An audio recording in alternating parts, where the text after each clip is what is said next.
जैन साथियों, मेरा नाम कांस्टेबल जीडी रयूफ अंसारी है। मैं केंद्रीय अर्धसैनिक बल सशस्त्र सीमा बल में कार्यरत हूँ।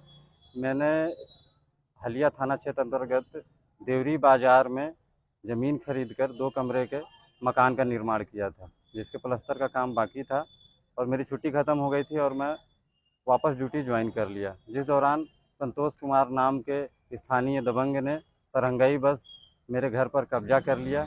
जैसे मुझे उसकी सूचना मिली, मैंने आकर उनसे अपना मकान खाली करने को कहा, तो उन्होंने खाली करने से मना कर दिया और कहा कि अगर हाथापाई करेंगे, जोर ज़बरदस्ती करेंगे तो हम आपके ऊपर ST SC लगवा देंगे और आपकी नौकरी खा जाएंगे। सर, इस असामाजिक तत्व से लड़ते लड़ते अपने घर को खाली खला कराते कराते आज 4 वर्षों का समय बीत चुका है।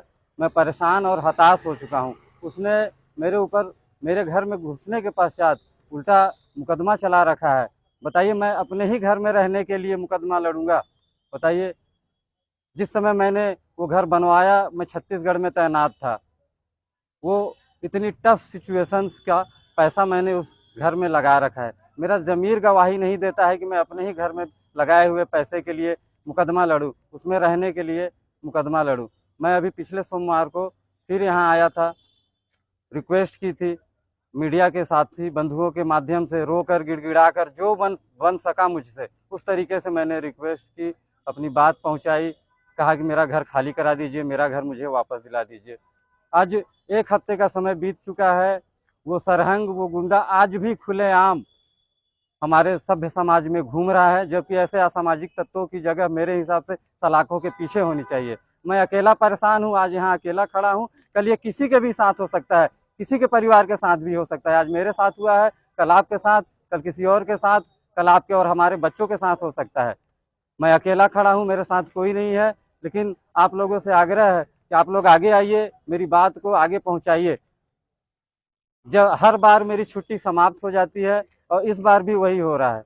2 महीने की छुट्टी मेरी ऑफिसों के दफ्तरों के चक्कर काटते काटते ख़त्म हो गई है। मेरा परिवार भाड़े पे है, मेरी 2 बच्चियां हैं। 6 महीने से मैंने उनका फीस नहीं जमा कर पाया हूं मैं स्कूल का। इस सिस्टम के तरीके से, सही तरीके से लड़ते लड़ते 15 लाख रुपए का मैं कर्जदार हो गया हूँ। इतना टेंशन रहता है और सिस्टम से लड़ने के बाद आज ये स्थिति है मेरी। इसलिए मैंने सोच लिया है कि अब मैं इसको अंजाम तक पहुंचा के रखूंगा और मैं देखना चाहता हूं कि न्याय मिलेगा कैसे आखिर इस देश में। हम सीमा पर डटे हुए हैं, हमारा घर परिवार सब यहाँ किसके भरोसे है? आखिर सरकार ने यहाँ हमारे बच्चों की जवाबदारी और जिम्मेदारी हमारे परिवार की दे किसको रखी है? कैसे कोई कब्जा कर ले रहा है और खाली करने से मना कर रहा है? साथियों, मेरी छुट्टी 22 तारीख को ख़त्म हो रही है, लेकिन मैंने सोचा है इस बार या तो मैं न्याय लेकर ही जाऊंगा या मैं यहीं डीएम या एसपी साहब इनके ऑफिस के सामने बावर्दी पेट्रोल छिड़क के और आग लगा लूंगा अपने आप को।